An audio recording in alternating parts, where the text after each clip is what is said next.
hit, just as it was 15 years ago this month with Hurricane Isabel. Lives were lost, and power was out for weeks. 10 on your side meteorologist Ashley Baylor now with a look at the storm as it happened in part one of Isabel, 15 years later. Hurricane Isabel formed deep in the Atlantic Ocean, west of Africa on September 6, 2003. 12 days and hundreds of miles later, Hampton Roads in North Carolina would find out Isabel would be the costliest and deadliest hurricane of the season.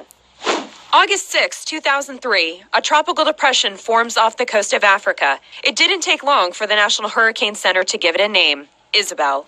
It's forecasting pretty much on target through its entire run. Isabel was coming for the United States, something forecasters, including our own Don Slater, worried about early on. Overcoming a little bit of a sense of panic because it really did look like it was going to get us. The good news about Isabel's track is that several days in advance, there was indications that it was going to be an East Coast impact. But there was a problem. Isabel got big and very fast. The uh-oh moment is the fact that 3.5 days out from landfall, Isabel was a Category 5. And it really looked like it was going to be moving somewhere toward the North Carolina coastline or the Virginia coastline, our coastline. With just a couple of days before impact, supplies were moved in, resources shuffled, and people in some areas evacuated. Without knowing and with only the creature comforts they could carry, the stream of people heading into the shelter began before the doors even opened. Up and down the coast, police went door to door, making sure people were either evacuated or ready to ride out the storm. You can call this the Hurricane Hall of Fame. The folks here are veterans of hurricanes past. You can tell this one's been up before. Office, left window.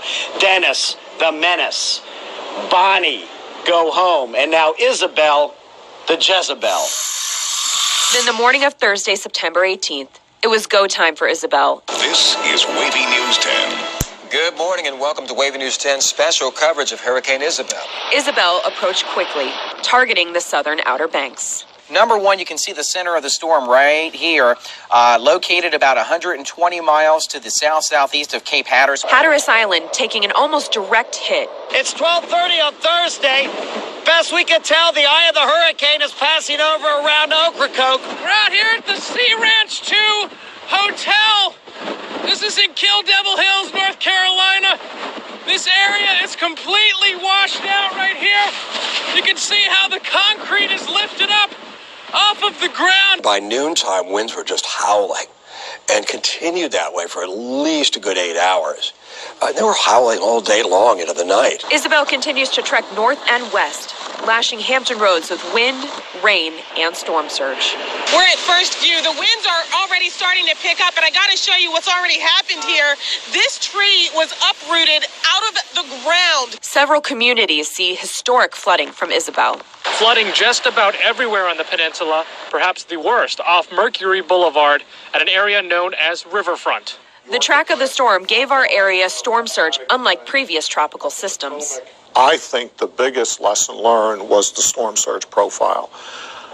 Not only who was impacted, but how wide-reaching the impact was. It didn't take long for Isabel to blow through. By the next day, we already had an idea of Mother Nature's force through the eyes of Isabel. Just past 6 o'clock, Friday, September 19th, 2003, the day after Hurricane Isabel, and just now we are just beginning to see how widespread the damage is from that storm. People were passed notes to me saying, speak to the people on the radio. And finally, somebody sent a note that just said, 75% of the area is without power.